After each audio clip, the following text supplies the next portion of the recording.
Welcome to BengalVerse, where we bring you captivating tales that linger long after the last word is spoken. Today, we have a gripping story that delves deep into the human psyche, exploring the haunting power of memory, guilt, and the relentless pursuit of redemption. This story, titled 730 Days, was masterfully penned by Danielle LeBlanc, a writer whose skill in weaving psychological horror with profound emotional depth is nothing short of mesmerizing. Danielle crafted this piece as an entry for contest number 252, where the challenge was to make a character's obsession or addiction an important element of the story. And she did so with chilling precision. In 730 days, you'll journey alongside Jackie, a woman haunted by her past and trapped in the unforgiving grasp of addiction. As she confronts her memories in a house filled with echoes of tragedy, the line between reality and delusion blurs, leading to a revelation that will leave you breathless. Stay with us as we unravel this tale. It's a story that will pull you in, make you question everything, and keep you listening until the very end. My eyes felt like galaxies, holding the swirling glow of countless memories, as I took in our childhood home. Its siding looked like remnants of driftwood after a bonfire. I swore I smelled the smoky char of pine creep into my nostrils. It's wild how the past stays with you like that. It can feel more visceral and real than the tangible things right in front of you. Jesus, it feels like just yesterday. I placed a trembling hand over my heart, struggling to steady my breath. My brother, Perry, pulled me into a tight embrace, his strength grounding me like an anchor. "The house hasn't changed much," he said, his voice steady and comforting. "But we have."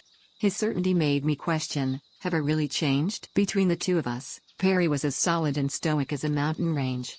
Good thing, because I was like the wind, flighty and unpredictable. Over the years, Perry had learned to handle even my harshest hurricanes. Being his older sister, even if only by 4 minutes, I always wished I'd been his protector rather than the other way around. But that demon burning deep in my belly also flashed a crooked smile, knowing that Perry would never abandon me, especially since I got sober. I hadn't had a drink in exactly 730 days, and although it remained unsaid, I knew Perry was terrified of leaving me to my own devices in fear I would relapse. Our sibling bond was ironclad. After we lost our parents in the fire, my mother didn't properly butt out her 2 a.m. cigarette and well, the rest is history. All Perry and I had was each other. But let's call a spade a spade, we were also as fucked up and as codependent as it gets. Who mutually decides to visit the catalyst of your alcohol addiction on the anniversary of your sobriety? The house's dilapidated front door creaked as Perry gently pushed it open. The rusted metal hinges were holding it up by a thread. "After you." Perry gestured me in, squinting from the sunlight. He was a gentleman, even in such obscurity. As he held the door open, the shallow scar on his right cheek taunted me like some kind of schoolyard bully. His wound often pulled me in like that. Some days, I was sure I would dive right into it and drown. Other days, I prayed to God and the devil himself to just let me fucking drown, already. That mark became permanently etched on Perry's face on the day I quit drinking, exactly 730 days ago. That was the day Perry screamed bloody murder at me from the passenger seat. "Jackie, stop the fucking car." But my bloodstream was far too poisoned with Bacardi Limon to listen. All I remember next was my vehicle being wrapped around a tree. I could have died that day, but what truly disturbed me in the middle of the night was the fact that I almost killed Perry. A lot can happen in 730 days. But I assure you, forgiving yourself isn't one of them. "Well? You coming in?" Perry was still holding the door ajar. I shook it off and gave my brother a knowing glance. I swear, even though we were fraternal, we had twin telepathy. I exhaled and walked in. "Watch your step," I warned, my forehead tense. I imagined the rickety floorboards collapsing, crashing us into what had once been our dad's man cave. That's where he was passed out, the night of the fire. "Kids, stay here. Do not move," our mother demanded after getting us out of the house safely. I remember the black soot on her face and the spiderweb veins in her eyes. She shook us firmly by the forearms. "I'm getting your father." Perry and I held each other, shaking. The heat from the inferno felt like standing in a volcano. We never saw our parents again. 2 decades later, there we were, Perry and I, making our way through the wreckage of our home. It was midday, yet the inside of the house screamed a tone of pale blue midnight. My shoulders were up to my ears, as though we were walking through a haunted house attraction. I coughed into my forearm. The ocean of dust was thick like butter. As I cleared my lungs, Perry called out from behind me. "Jax, look at this." The fireplace, Perry's voice was filled with awe. "Unbelievable.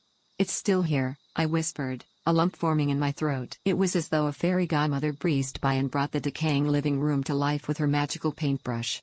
Kind of like in Titanic, when they showed the sunken ship underwater, versus in its prestige as it sailed across the Atlantic. We made our way over to the fireplace and sat cross-legged on the floor. This was our favorite spot, remember?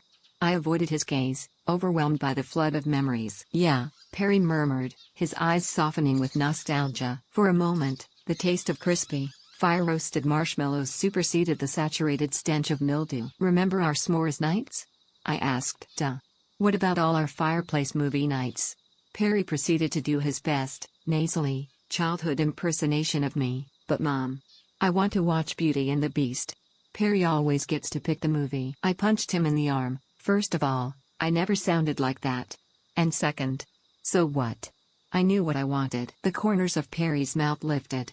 He had such a sincere sparkle about him, as though a storm cloud of confetti followed him overhead wherever he went. You really did, kiddo. My chest went heavy. How could Perry love me after everything I had done? After all the relationships I'd ruined? All the jobs I'd lost? All of his relationships I'd ruined? How could he still choose me, when so often I had chosen a 40 of Jack Daniels over him? How could Perry still love me after I almost fucking killed him? Perry's gaze widened. Hey. Remember when Mom would bring out those hot drinks she always made? He paused, almost as if he was searching for the right term. Apple. Something? Apple. I snapped my fingers. Apple schnapple. Yes. I mean, looking back it was basically just hot apple cider, but damn it was good. And it really was. Our laughs echoed throughout the abandoned asylum we once called home. Perry leaned back, holding himself up with his hands. I loved our fireplace hangs. Especially our movie nights down here. But nothing beats our movies up in the projector room. I tilted my head. We never had a projector room. Perry playfully shooed me away. No. Perry. I would remember us having a projector room. Our movie nights together were our favorite thing. You even just said it yourself. The house suddenly became pin-drop silent as Perry leaned in. Memories are quite something, aren't they? The slight shift in his tone made my skin crawl. Perry was always wistful, but this felt different, almost clinical. We often remember things in ways that are easier for us to digest. I was fidgety. Geez, Perry. You sound like Dr. Lasco. He seemed to enjoy my little joke. Dr. Lasco had been my therapist since the accident, and I would go out on a limb and say that he would not have approved of this self-inflicted exposure therapy I was subjecting myself to by visiting the house. Perry seemingly snapped out of his little therapist moment and went right back to being his sparkly confetti self. As I watched his amicable face scan the mantel above the fireplace, I felt a sickening uneasiness. Imagine you had actually fucking killed him. Man, I can still picture all our family photos up there. Perry's childlike wonder destroyed me. My face went flush. I could feel the water rising in my eyes like the tides. How pathetic and infuriating was it that after everything I'd done, I was still somehow the victim. Hey. He took my hand. Oh Perry, I threw myself into him. I'm so sorry. My brother held me with his usual care that I didn't deserve. Jax, it's okay. I'm still here. We're both still here. As my chin rested on my brother's shoulder, I looked ahead of me at the remains of the house. Something felt off, and it wasn't just the overall unsettling environment. My brow furrowed. Wasn't the doorway to the kitchen on the other side of the living room? I felt Perry shrug. I don't think so. I was staring into the out-of-place doorway like I was trying to pull a recollection towards me. And that's when I saw them in the kitchen, the translucent memory of Mom and Dad. Mom was getting our apple schnappels ready. She was pacing, unlike Dad, who was sitting motionless at the table. His face was planted on its mahogany surface. His glass of apple schnapple was empty, and so was the bottle of Jim Beam beside it. Mom floated into the living room, our warm beverages in hand and a cigarette in her mouth. Kids, your father's not feeling well. Let's have our apple schnappels in here. Oh my God. The bruise on her face. Perry jarred me back to reality with the gut punch of what he had to say next. You're remembering the truth about Mom and Dad, aren't you? I pushed myself off and away from him. How did you? My brother looked down, delicately tracing the floor with his finger. We always put them on a pedestal after they died. I felt a shiver run down my spine. What are you talking about? As Perry continued to speak, his words grew even more detached. Do you remember that first drink Dad ever gave you? My eyes darted around the room as my jugular pulsed in my neck. As much as I tried to escape what Perry had just said, I did remember. I could hear my dad's slurring words of encouragement. Come on, Jackie. Just one drink. It'll be our special time, just you and me. The bitterness of that first sip of beer made me squirm, but sharing a special time with my dad, and the desperate yearning that maybe he did love me, after all, was the overwhelm of the full moon swallowing me whole. I was only a child, and much like how my mom turned a blind eye to my father's drinking, she did the exact same when it came to her daughter. I'd used the death of my parents as the excuse for my alcoholism for so long, because admitting that they helped create the monster I would eventually become was like a knife to the heart. And knowing I had been too weak to conquer the addiction from my own volition just made the weapon twist in my chest. The room was spinning. My face was blistering hot like the night of the fire. Or was that the warm heat from the fireplace when we were kids? The childhood fireplace memories ran through my mind, frame by frame, until they eventually vaporized to nothing. I crouched over, thinking I might vomit. We never had a fireplace. Perry was nodding, very matter-of-factly. My fingernails dug into my thighs when I looked at the fireplace and it was gone. Only a blank wall of faded, forest green wallpaper remained. Our house was once on fire, yes, but that was it. There was never a happy childhood fireplace. Ever. My hands were cold and clammy. I fell back onto the wall behind me. Perry. Where are we? He stood up and glided towards the staircase. One hand on the banister, his footsteps creaked, one by one, as he made his way to the second floor. My mouth was bone dry. Perry. He stopped and turned towards me. Come to the projector room. We love watching movies together, don't we? There's a movie I'd like to show you. As my brother disappeared from sight, I did what any classic horror movie trope would tell you to do. I went upstairs. I found Perry standing at the end of the ominous hallway. Large, empty picture frames line the oxblood walls leading up to him. Through the doorway where Perry stood, particles in the air danced in the projector's cone-shaped light. That telltale winding of a film reel was the only sound in the deafening quiet of this house that I no longer recognized. Half of Perry's face, the one with the scar, was perfectly illuminated, as though he was wearing the mask from the Phantom of the Opera. I think you're ready to see how this movie ends, Jackie. This is the most progress you've made since we've been coming here. I gripped my thumbs in the palms of my hands. Perry, you're freaking the fuck out of me. I thought my knees might buckle as my brother's face glitched, like a flash of static snow on a television set. As his face settled back to normal to a deadpan gaze, he disappeared in the innocuous room. I followed, running on nothing but fumes. Clutching the doorway, my mouth fell agape. Perry was gone. I darted to the middle of the room. As I frantically searched for my brother, I shielded my eyes with the back of my hand from the projector's light.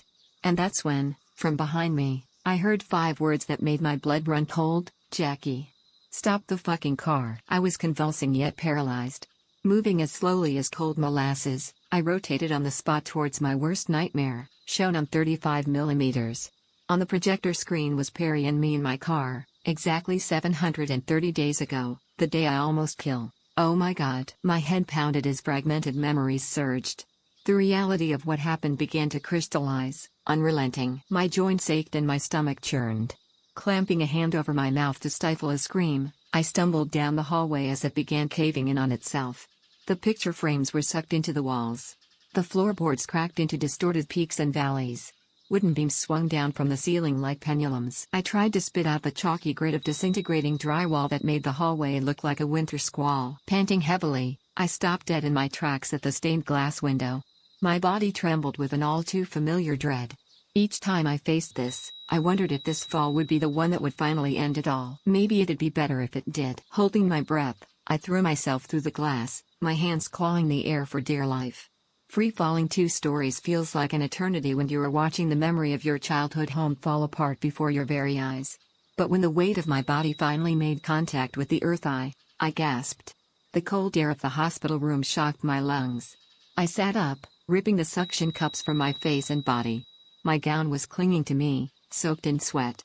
Medical equipment beeped all around me like a metronome. Dr. Lasko, my therapist since the accident, sat across the stark white room, sighing as he rubbed his forehead. He, too, was connected to a plethora of suction cups and wires.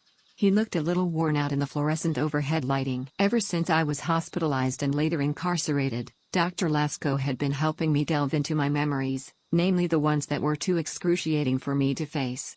And as such, Dr. Lasko had been appearing in the simulations as my brother Perry, the love of my life who died in the car crash, 730 days prior. Disoriented, I blinked rapidly. the vividness of the memory contrasting sharply with the sterile, geometric ceiling tiles above me. I don't ever want to do that again.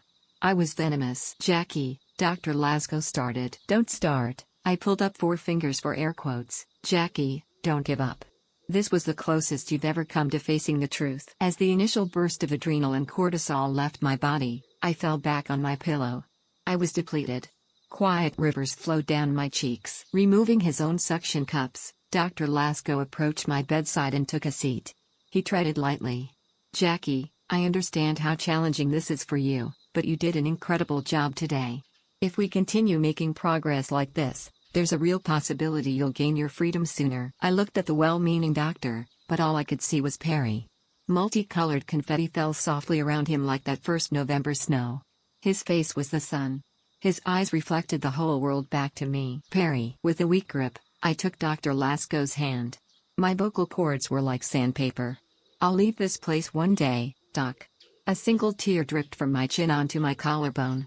But I'm not sure if I'll ever be free. Dr. Lasco didn't say a word, but I felt him squeeze my hand, just a little bit tighter. I licked the cracks on my lips as my eyes closed shut, imagining the oaky comfort of bourbon on my tongue. I felt myself drift, and good thing, because I needed the rest. Dr. Lasco and I would be delving into my memories again the following day. No matter how masochistic it felt, I vowed to keep showing up for the simulations.